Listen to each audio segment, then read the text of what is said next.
Welcome to Making Our Way Forward, a podcast where we share compelling life stories and learn from the experience of everyday entrepreneurs.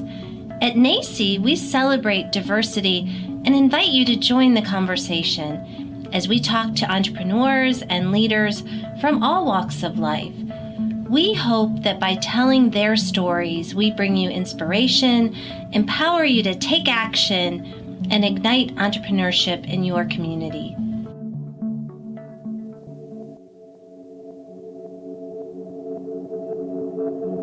So welcome to Making Our Way Forward. I'm Jeff Smith, Director of Innovation and Equity here at NACCE, and I am also joined by my co-host, Dr. Rebecca Corbin, President and CEO of NACCE. So we're excited to be here. We're also joined by two wonderful guests, Kristen Golden and Jacen Greene. Kristen catalyzes new initiatives at VentureWell at the intersection of program development and strategic fundraising. She is co-lead with her colleague Shaheen of VentureWell's initiative to build more equitable and inclusive pathways in science and tech innovation and entrepreneurship. They're also co-authors of the 2020 VentureWell report, Advancing Equity, Dynamic Strategies for Authentic Engagement and Innovation and Entrepreneurship. Kristen, we are so happy for you to be here and excited for you to be. So excited for this conversation. Thank you. Yes. We also have Jacen Greene. He is co-founder and assistant director of PSU's Homelessness Research and Action Collaborative, a multidisciplinary research center dedicated to addressing issues related to homelessness. He previously designed and managed social innovation programs in PSU's School of Business and is an instructor, speaker, and author on social entrepreneurship. So Jacen, thank you for being here as well. Thank you so much for having me. Yeah, so I am super excited about this conversation. Becky and I have been talking about this and are really excited for you all to be here. So I'll just start us off with, I want to ask this question. So what has brought us all together today is the work that our organizations are doing around diversity, equity, and inclusion. So we are a few weeks out from the guilty verdict that has come down in the George Floyd murder case. While many of our organizations have been involved with DEI work prior to George Floyd's case, I want to ask you all, in what ways, if any, has this horrific event been a catalyst in your organizations to propel you on into this work? I can go ahead. At VentureWell, we fund and train and support early stage innovators and also faculty who work in science and tech innovation and entrepreneurship. And VentureWell had made a organizational commitment to really start to go deep on diversity, equity, and inclusion. And we had been doing some work for a while. And we had actually commissioned a national study on best practices in this field around equity and inclusion. And we were in the middle of writing that report when George Floyd was murdered. And we sort of ground to a halt. And one of our beloved colleagues, Samar Youssef, who is a young African-American man, brought to the organization a way to start to process what had happened and to understand how moving and devastating this murder was. So what he did was he pulled together the whole staff in Zoom and played the audio of George Floyd's murder along with just a black screen and a timer. So we could see how long that was. And we all sat in our feelings and were just hit in the gut in such a powerful way. And Samar had framed how this felt for him before we watched it. And then we went from that full staff Zoom into small breakout rooms. And everybody started to speak from the heart and from how they were so impacted by understanding much more deeply. And so even for people who couldn't figure out why this was related to our work, we're suddenly at the table and open in a way that we had never experienced before. And so from that, we started doing bi-monthly conversations around issues of race And they were led primarily by white staff, primarily for white staff. People of color were invited, but not required or expected to come and do that work.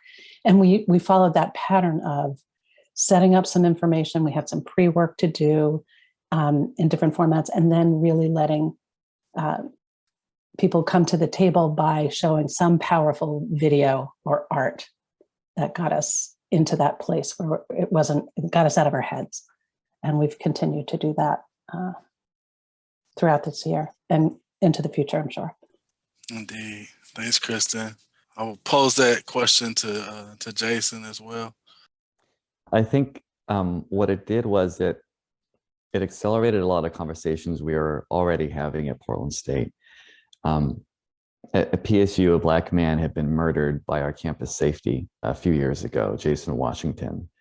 And it was the most horrific and immediate event for us on campus.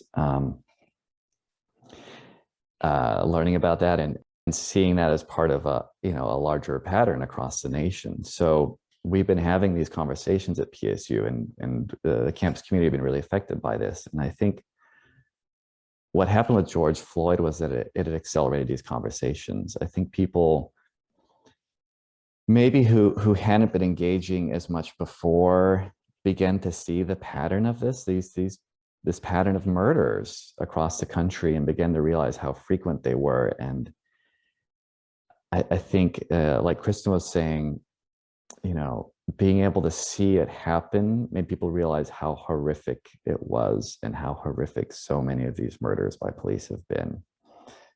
So I feel like we were already talking about these issues, but George Floyd's murder accelerated the conversation, pushed people to begin thinking about it more deeply. And I think it pushed a lot of white people in leadership like me to begin listening better, to really sit down and listen and begin to also feel some more of that grief around what's happening.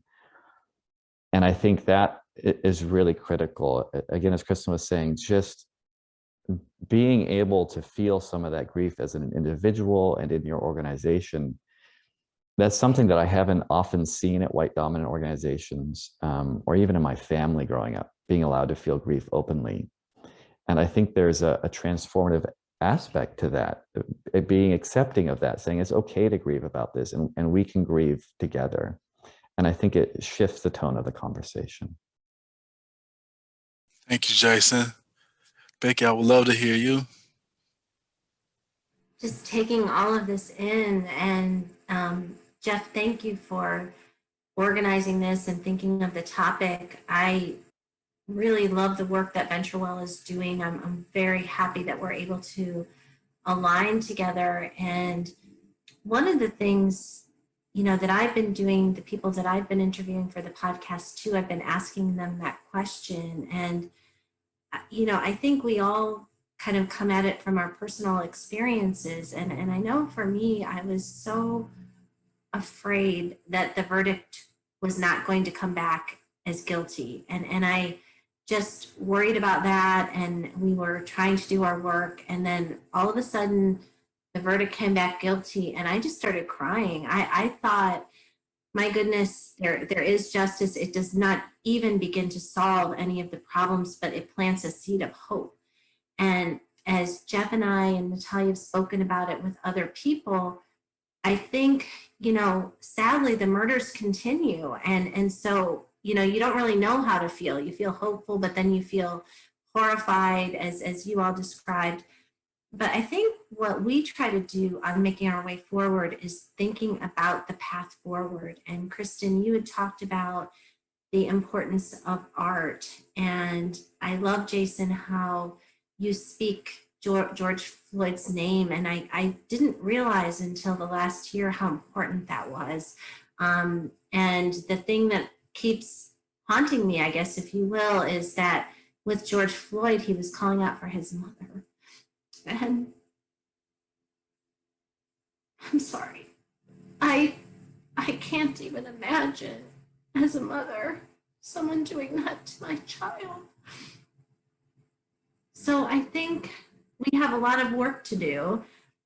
But I think with partners like you both and leaders like Jeff, we're going to tackle this, and we're going to have conversations that sometimes make us very sad, but we have to keep going.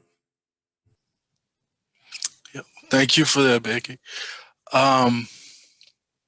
So like Becky said, this, for many of us, this has also been very personal. So I would love to pose a question. So we've thought about this in terms of our organizations, but to make this more personal, ask in what ways, if any, has this news and these events of social unrest that followed, how has it been a catalytic in your personal life and your own personal commitment to equity?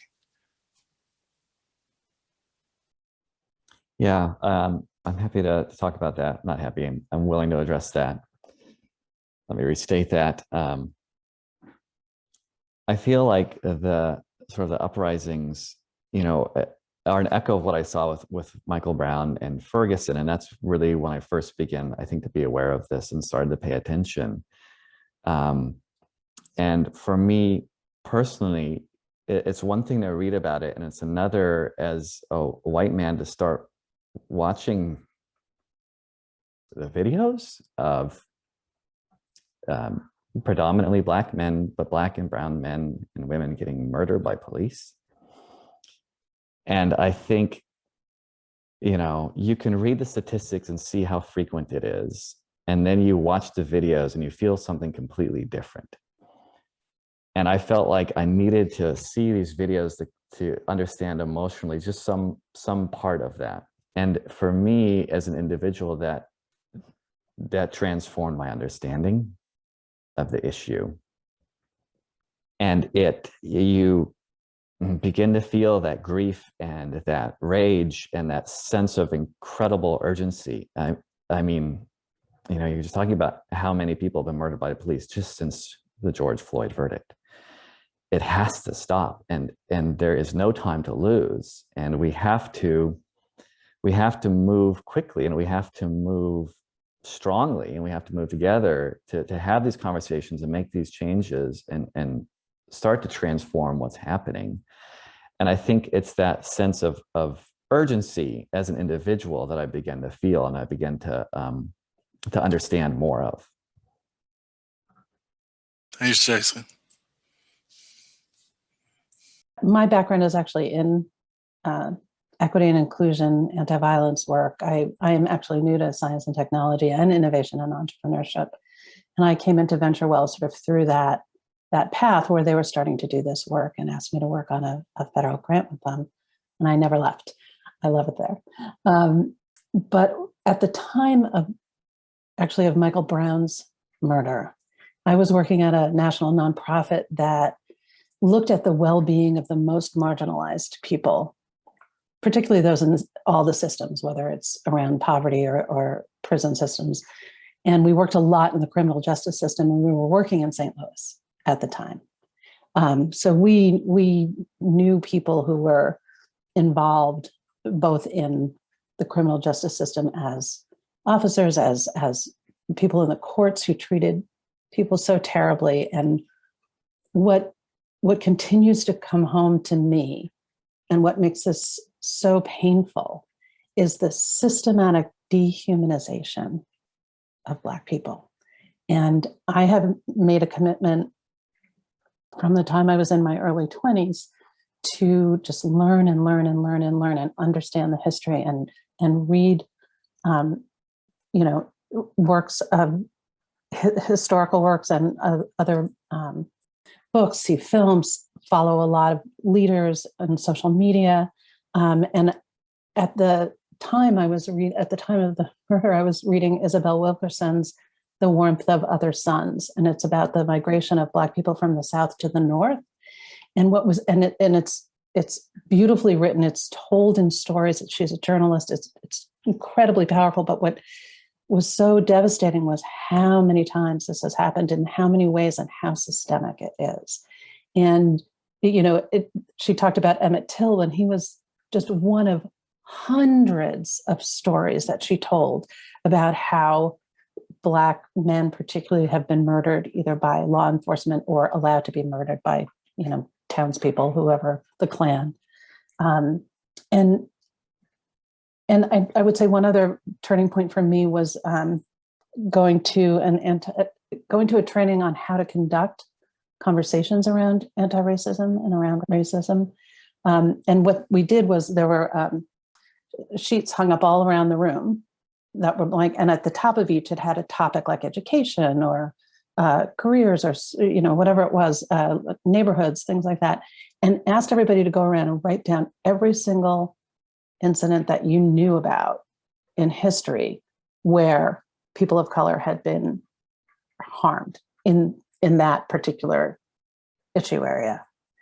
And they were filled, and walking around the room and then being in that room for 2 more days and feeling the weight that is carried by people of color all the time was another like really transformative moment for me to like really just sit with how much energy and how much potential is lost to that energy. And I've experienced some of that as a lesbian, and in our community, there have been murders and other things that have discrimination that has happened, and knowing when I'm safe and when I'm not safe, and sort of checking out what's going on and trying to keep my children safe.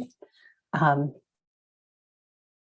can connect on that level, but just the weight of it just feels massive, and keeps me going and wanting to learn more and more and more. Thanks so much, Kristen. You always make me cry, Jeff. What a blessing it is, but how hard it is to have these conversations, because you kind of really, you crack yourself open. And you're right, the world can not always receive that in the way that it's meant to be. But Jeff, I wanted to share, if you don't mind, really quickly, just a memory that has come back to me more recently as a child.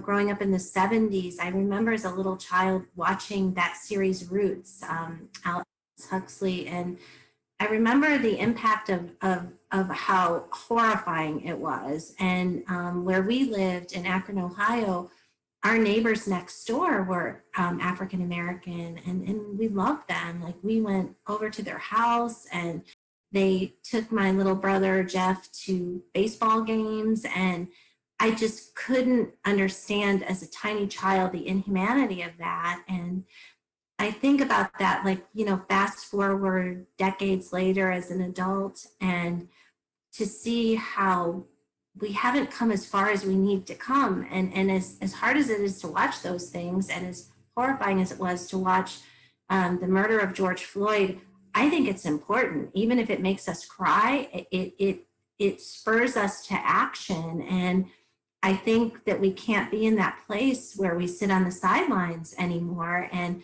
particularly with all of us on this call, we're affiliated with national organizations doing very deep work. And how can we use that platform in such a way to call people out, and to have good people like Jeff and Kristen and Jacen and Natalia on this call to do more and to take action. And that's what I spend a lot of time thinking about. And I'm just grateful to have this very authentic conversation with you all.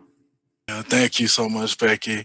I loved everything that you all said. And one of the things that I think is has been central to the work that Jacen and Kristen are doing is to think about those kind of catalytic moments that drive us into action.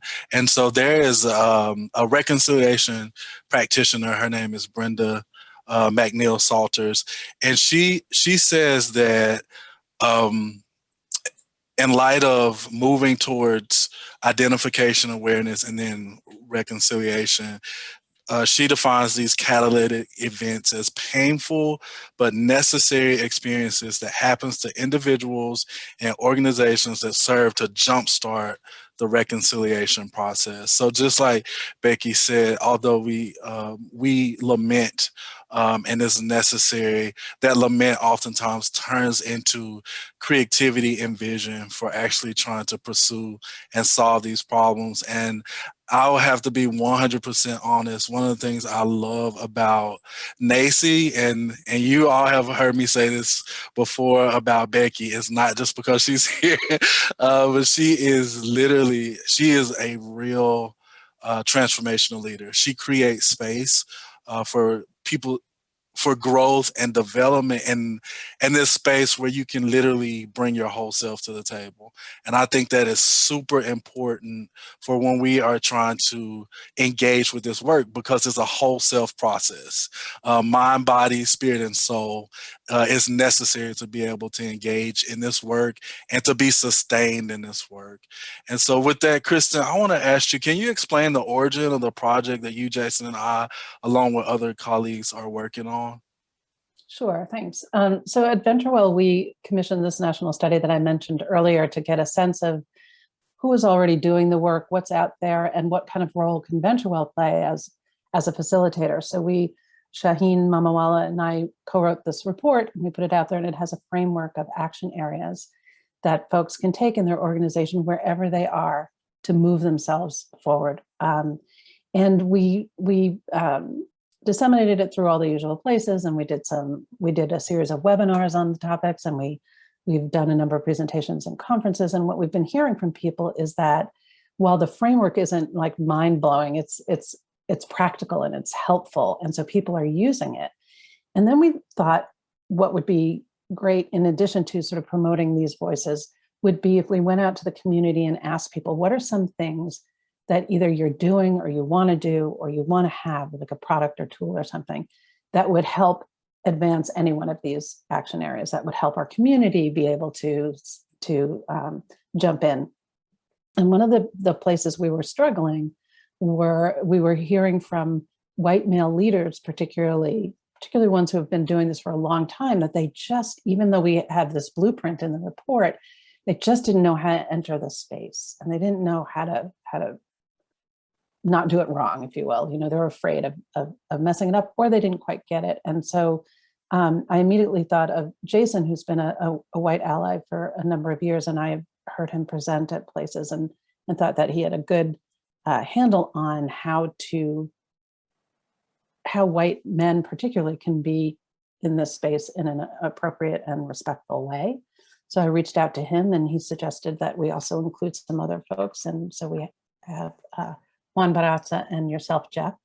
And we've had these astonishing conversations, and came around, we started talking about, well, maybe we could do some case studies of how each of you kind of got into this work or got moved forward. And then the conversations were so deep and powerful that we ended up coming up with the idea of each of you communicating a catalytic event that propelled you in this work at a deeper, more authentic level, in the hopes that it would inspire other people to do the same and to think about it, to figure out what their catalytic event might be. And maybe it's this, maybe it's reading what you all do. And we're also trying to figure out how to get an artistic element into it. Jeff, you suggested a collage, some way to get that visceral response.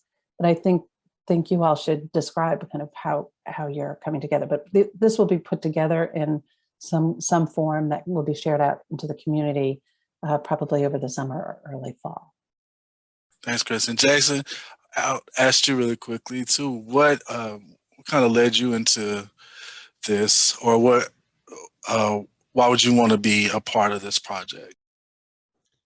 Yeah, I was talking a little bit about my personal reaction to what had been happening across the country, and Kristen talked about the systemic nature of it. And I think for me, that was a really important realization, was that if this is not just a few bad cops, but this is caused by systemic racism that is across our society and has essentially been embedded there by and for the benefit of people like me, what role then do I have in perpetuating or dismantling that? Because it's really only one or the other. If I'm not dismantling it, I'm by default perpetuating it. And so that made me think really hard about my own role and my responsibility to myself and my family and my community, to the programs I ran, to the students I taught, to the places I worked. And so, I personally feel like I have a lifelong commitment to moving on this path. I don't feel like it's something you ever, as a white person, get it or get there, but I think it's something that you can work on your whole life and hopefully make progress on.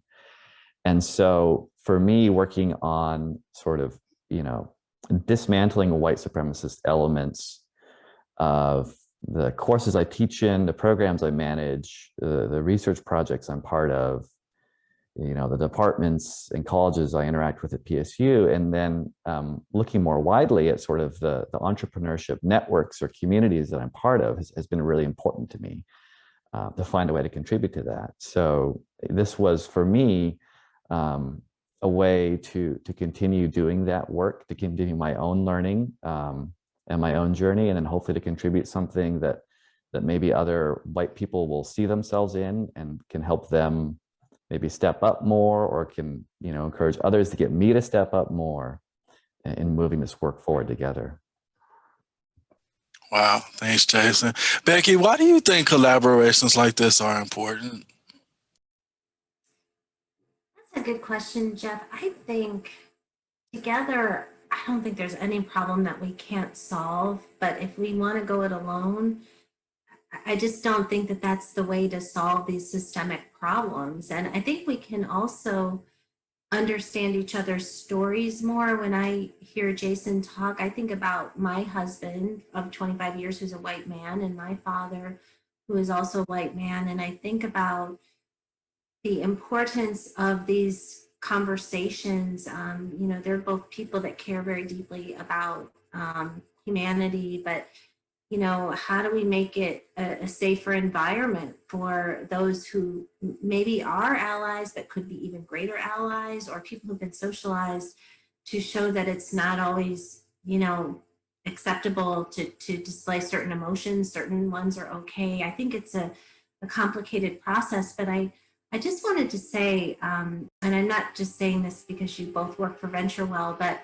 one person I've gotten to know and I really respect is, Phil Weilerstein, who, is obviously the CEO of VentureWell. And I shared this with Jeff. I've followed his work not only in STEM, but was at a conference a couple of years ago. And I saw Phil leaving, and I said, oh, where are you going? And he said he was going out to try to find a yoga studio. And I don't know why that was so important to me, but it just gave me kind of insight, because I see him as a very sort of intelligent, thoughtful person who's always observing. And to the point about, partnership, I know in my journey with NACCE, which is in my 7th year, I want to align with like-minded people like you on this call, with funders that meet our value system. We had a conversation about this the other day. If it's money that's available to us that doesn't align with our values, I'm not interested in that. We'll figure out another way to fund a project. And I think having these conversations and having these deep friendships that are not based on our roles or on our titles or on our degree of education or lack thereof, it leans into the humanity. And I think, Jeff, that's what George Floyd was denied. So I think moving forward, we need to have more conversations like this. I'm excited to see what we'll do together as friends and colleagues and citizens of the world. Thank you so much. I just want to say real quick that Phil is the CEO, and he has been leading this work, and he has been leaning in, and he has stumbled internally and externally, and bless his heart, keeps going. And I just want to give a shout out to his willingness to put himself out there and to really lead this organization. And we have held his feet to the fire quite a bit, and we can see such growth, and we see him starting to really call out his peers. You're like, if you think you're running a successful program and it's predominantly white, you're not running a successful program. And like, he's in a position to lean on his peers and make even more impact, and has been very active and supportive of the work that we're doing at VentureWell. So good on him. Thanks, Kristen. We at NACCE, one of the things we talk a lot about is the entrepreneurial leadership being a catalyst for for healing. We actually had a framework for entrepreneurial leadership being a catalyst for racial and ethnic healing, community health, and economic vitality. So it's amazing to be able to work with people who have both, again, a heart and a mind to be able to put action to what we feel and what we talk about. So this has been an amazing conversation. I think it's one that is going to be a catalyst for many, many more.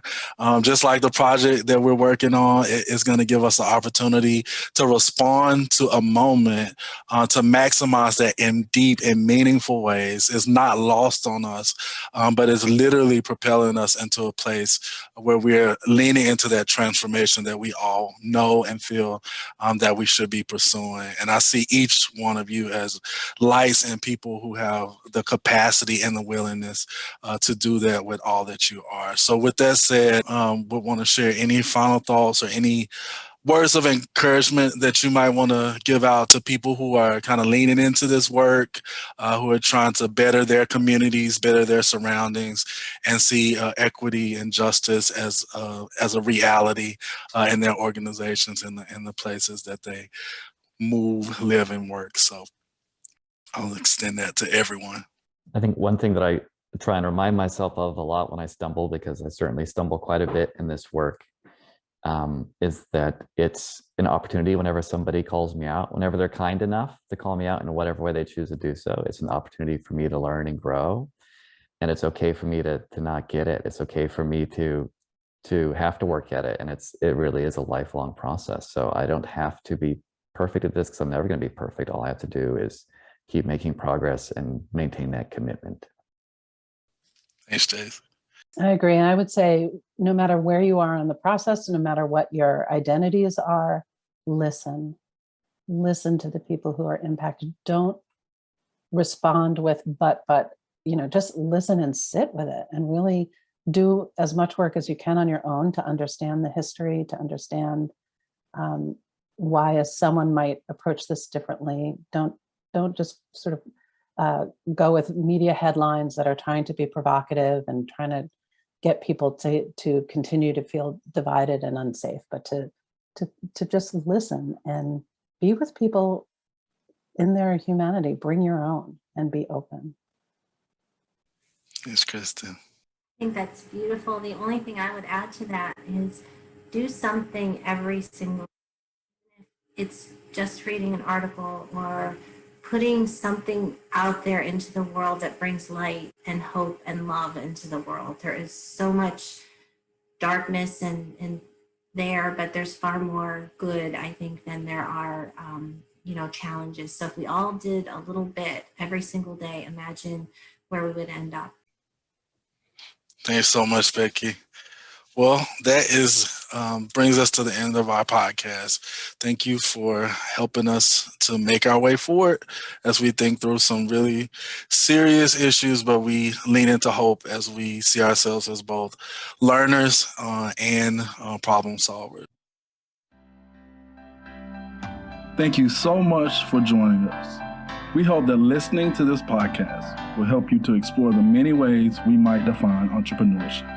Join us every other Wednesday for more episodes as we celebrate opportunity, learn from one another, and grow together.